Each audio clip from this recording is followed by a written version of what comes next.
Kia ora and welcome to our Green Prescription Nutrition Chat, Eat Your Way to Good Health. This is the first session of the Nutrition Chat series, so we hope you take something valuable away. Just a little bit about who we are. So we are Otago Uni students completing the Masters of Advanced Nutrition Practice. And to finish off this Masters, we are doing placement with Harbour Sport, working as nutritional support with their Green Prescription and Active FAMS teams. So just a quick outline of this session.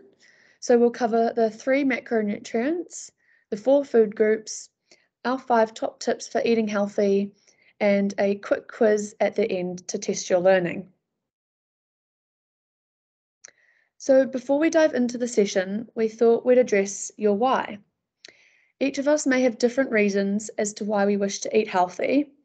If you look here, you may find one or a few of these reasons that resonate with you, or there may be other reasons not listed here that motivate you to eat healthy. So your why may be that you want more energy.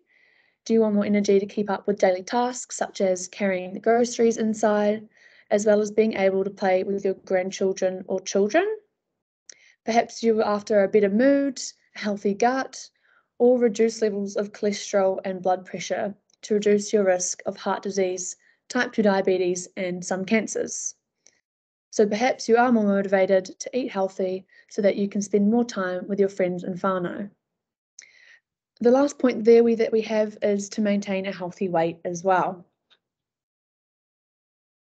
So we'll move on to the 3 macronutrients. So macronutrients are the nutrients that our bodies need in larger amounts to function properly and survive. And they are split into 3 categories. So these are our carbohydrates, our proteins, and our fats. And these categories are based off what they do for our bodies. And we need all 3 as part of a healthy, balanced diet. Our first macronutrient is carbohydrates. So carbs are the main source of energy in our diet, and our bodies need fuel to survive and to function, just like a car needs petrol to work, except instead of petrol, for us, glucose is our fuel. And our carbohydrates need to be broken down into a usable fuel source. So this is glucose, and that glucose is used around the body.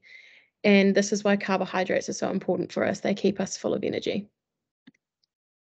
Our second macronutrient is protein. So protein is important as part of a healthy diet, and its main role is for growth and repair of body tissues like muscles and bones, and they also help to make our hormones. It's also used in the formation of hair, nails, and organs such as the heart, kidneys, and liver. And protein really helps to keep us feeling full because it's digested a lot more slowly than carbs are. And we can think of proteins like building blocks for our bodies. It's basically what we are made of. And our last macronutrient is our fats. So fats often get a bad rep, but they are also really important for our health. They support healthy bodily function, protect our organs, help to keep us warm, and help us to absorb nutrients from our food, and also allow us to produce our hormones. But the fat from our diet can impact our cholesterol levels, and cholesterol is needed to form cells, make our hormones, and digest fats from our diet. But having high cholesterol levels can actually increase your risk of having a stroke or a heart attack. So we'll split them into good fats and our bad fats. So our good fats are our unsaturated fats, and these lower our levels of bad cholesterol and raise our levels of good cholesterol. And this can reduce your risk of heart disease. And these fats are found in foods such as your nuts, olive oil, avocados, and oily fish. And our bad fats, so these are our saturated and trans fats, and these raise levels of bad cholesterol, which can increase your risk of heart disease. And these fats are found in foods like your butter, your baked foods like cakes and biscuits, sausages, and processed meats. But fats are important to support bodily function, and they help you absorb nutrients from food, such as vitamins A, D, E, and K. So let's move on to the 4 food groups. First, we thought we'd go over what the difference is between the 3 macronutrients just discussed and the 4 food groups of fruits and veg, grain foods, milk and milk products, and protein foods. So our diet is how we get these 3 macronutrients that our bodies need to function. The 4 food groups provide these macronutrients in different quantities, as well as providing other nutrients like vitamins, minerals, and fiber. When our diet is full of variety and we are eating from these 4 food groups, we can get all the goodness that the 3 macronutrients offer, such as better energy levels, good mood, strong muscles and bones, and protection against illness. So the first of the 4 food groups are fruits and vegetables. So eating a colourful variety of fruits and veggies provides lots of dietary fibre, which promotes healthy digestion and keeps you regular. Fruits and veg are also packed full of vitamins such as A, C, and E, as well as minerals like magnesium and zinc, which are all essential for the body to work properly. So if we are eating plenty of fruits and veg, we're really going to feel our best. Fruits and veg are also super high in antioxidants, so having plenty of fruits and vegetables in the diet will help to lower blood pressure and cholesterol levels to protect you against heart disease, diabetes, and cancer. The second of the food groups is grain foods. So this food group includes your bread, rice, pasta, oats, quinoa, and some breakfast cereals like Wheat Bix. So it's important with this food group to choose whole grain varieties when you can, as these have more naturally occurring fiber and vitamins and minerals. Refined grains are whole grains that have gone through processing that remove some of the vitamins, minerals, and fiber from the food. So these refined grains include your white rice, white bread, and some breakfast cereals such as puffed rice. The third of the 4 food groups are your milk and milk products. So milk and milk products include your milks, yogurts, and cheeses. So they provide protein, vitamins, and minerals such as calcium, which helps with building and maintaining strong bones. Milk and cheese can contribute saturated fat to the diet. So where you can, it is recommended to choose low-fat or reduced-fat milk and milk products to reduce your intake of saturated fat and total calories. So this could look like using low-fat milk with breakfast cereals like Wheat Bix or porridge, and in hot drinks like tea and coffee. You can also use reduced-fat cheese such as Edam cheese in sandwiches or grated on top of your dinner meal such as your spaghetti bolognese. Plant-based alternatives can be made from soy, rice, oats, and almonds, but aren't naturally high in calcium. So if you are using plant-based alternatives to replace your dairy products, choose products that have vitamins and minerals added, such as calcium and vitamin B12. And the fourth of the 4 food groups are your protein foods. So this includes your red meat, chicken, eggs, legumes, nuts and seeds, fish, and other seafood. When eating meat, a tip from us is to trim off the fat. Saturated fat is the main fat found in meat and has been linked to an increased risk of heart disease and cancers. So by trimming off and discarding visible fat from the meat before you eat it, can reduce your intake of saturated fat and lower your risk of heart disease and cancer. Another tip from us is to add a can of lentils or kidney beans to mince or casserole dishes. This can bulk up the dishes and makes the meat go further, which can help save you some money. Also, it is recommended to eat less than 3 portions weekly of your red and processed meats. So this includes your salami, bacon, ham, and luncheon. There's pretty high in fat and salt, which can contribute to high cholesterol levels and high blood pressure, which increases your risk of cancer and heart disease. So now we thought we would just share a few of our top healthy eating tips that you guys can take away from the session. So tip number 1 is to eat regularly. So you can do this by making sure that you eat 3 meals a day. And what this is going to do is just ensure that you have enough energy throughout the day, and it will help to stop us from feeling hungry. And aiming to eat breakfast every day. So eating breakfast has actually been linked to a better diet quality, and it does allow you to start the day off on the right foot. And it can actually also protect against weight gain, as it can prevent you from overeating later on in the day. And just starting with something small if you're not used to having any breakfast. And we've got a few examples just on the next slide. And then our last point there is just getting into a regular routine, making sure that you set aside the same time each day for your meals and snacks.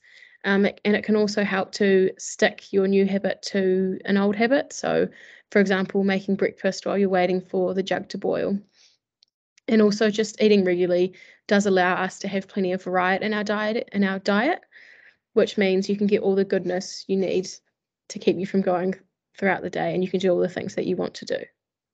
So just some simple breakfast ideas here. So whole grain toast with a poached egg, adding your favorite spices for extra flavor, a breakfast smoothie with your choice of fruit. You could add some oats to the smoothie for extra nutrition, or a small bowl of oats with fruit and yogurt, and you can add some nuts for a healthy crunch. So our second tip is to eat the rainbow. So each colour of vegetable provides a unique combination of goodness that our body needs to function at its best. And it is important to make vegetables the base of your meal, so not the bit on the side. So it can be important to aim for about half a plate of vegetables with each meal. As well, veggies don't have to be boring. You can add herbs and spices to give them more flavour. So this could look like adding mixed herbs to your roast vegetables or some garlic salt to some steamed broccoli. Frozen veggies are just as good as fresh options as well. Using frozen veg allows you to have lots of variety, even when some vegetables might be out of season. As well as that, canned vegetables are also good options. They can be fast to prepare, good value for money, and a healthy way to include vegetables and fruit in daily meals as well. A tip from us is that if you don't typically include vegetables in your diet, each week perhaps you could try a new vegetable that you haven't tried before and add that into one of your meals. So tip number 3 is staying hydrated, and water should always be our first choice where possible.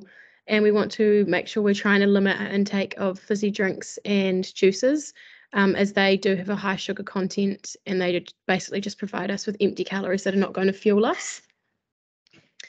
And the reason why water is so important is it is essential for many bodily functions. So it can help to stop us from feeling tired. It's important for brain function, and it also helps to deliver oxygen and nutrients throughout our body, which are the things that our body basically lives off. We want to try to drink plenty of water every day. So it's about 2 litres for women and 2.5 litres for men, plus making sure you have a little bit more in hot weather and during exercise as well. You can make your water tastier by adding fresh fruit and herbs. And if drinking water is something that's new to you or you find it difficult, you could fill up a 1 litre bottle in the morning, aim to have that finished by lunchtime, and then lunchtime refill it, and then aim to have that 2nd litre done by dinner time. And then our last little bit there is just limiting the intake of alcohol. So trying to have no more than 1 to 2 drinks in one sitting, and trying to have a couple alcohol-free days a week. You might find some benefits from this. So this could be better sleep, it could be better mood and more energy. Our fourth tip is to enjoy a balance. So we suggest that 80% of the diet should come from foods that are as close to their natural state as possible. So this includes your fresh fruits and veg, raw legumes, nuts and seeds, eggs, chicken, and red meat with the fat removed. We then suggest eating foods that are heavily processed and very different from their natural state about 20% of the time. So this includes your sugary drinks, biscuits, pastries, pies, pizzas, and instant noodles. But the main point with this tip is that healthy eating doesn't mean you can never have these highly processed foods again. It's just about maintaining a balanced diet and letting yourself have these less nutritious foods some of the time. As well, to remember that healthy eating does look different for everyone. So find something that works for you and your unique lifestyle and your whānau, because what works for someone else might not work for you, and that's completely okay. And then our tip number 5, so the last one, is just making sure you enjoy your food. So take the time to enjoy your food when you can. Your food is good for you. And this includes from start to finish. So preparation, cooking, and then the eating of the meal. And then also if you have young ones, just involving them in the cooking to get them involved in learning about healthy eating as well. So our food just keeps us full of energy, happy and healthy. So definitely try to make sure that you enjoy it. And then the second point there, so trying to eat without distractions, putting down your phone, not watching the TV, making meal times a more social time. But when we eat with these distractions, it just can make it a bit easier for us to overeat. And then eat slowly and just pay attention to when you're feeling hungry and when you're feeling satisfied. And then we just thought we'd go on to a little brief summary. So our macronutrients, carbohydrates are good for us and they are our main energy source. Protein helps to keep us full and it's important for growth and repair. And fats support the function of our body and help us to absorb nutrients from our food. And then just a summary of the 4 food groups. So we have our fruits and vegetables, which are packed full of goodness that our bodies need to function at its best. We have our grain foods, so specifically our whole grains, which are super rich in fiber and nutrients. We have our milk and milk products, which are a great source of calcium, and our protein foods, which help to build and maintain a strong body.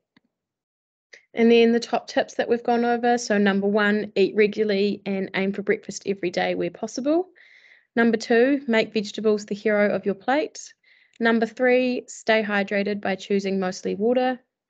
Number 4, enjoy a balance. And number 5, enjoy your food. So we just have a quick activity for those at home. If you'd like to complete a Kahoot quiz to test your learning from this session, then you can scan the QR code here to play. And then mostly just thank you guys for listening and we hope to see you at the next chat.